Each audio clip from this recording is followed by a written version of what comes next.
যে মানুষটা জীবনে কোনোদিন মেসির ভক্ত ছিল না, তাকেও কোনো না কোনো দিন টিভি সেটের সামনে বসে বলতে হয়েছে, ভাই মেসি একটা জিনিসই।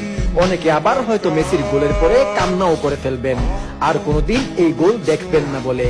এই যে আজকের দিনে ফুটবলটা এত উপভোগ্য, ফুটবলটা এত প্রতিযোগিতাপূর্ণ, তার পেছনে অনেক অবদান আছে আর্জেন্টিনার রোজারিওর এই ছেলেটার।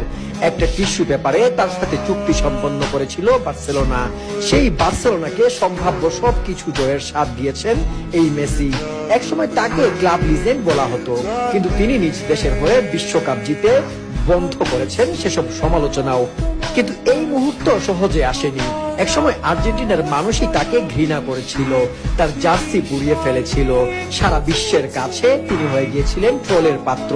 2016 সালের পরাজয়ের পর তো অনেকেই তাকে চিরতরে বিদায় দিতে চেয়েছিল, অথচ তখনও স্পেনের গোল্ডেন জেনারেশনের সাথে খেলার অফার থাকলেও তিনি আর্জেন্টিনাকে ছাড়েননি।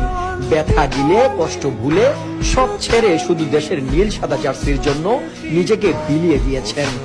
সময়ের পরিক্রমায় সেই মেসি আর্জেন্টিনাকে এনে দিয়েছেন 4টি আন্তর্জাতিক ট্রফি, 2টা কোপা আমেরিকা, ফাইনালিসিমা আর বিশ্বকাপ।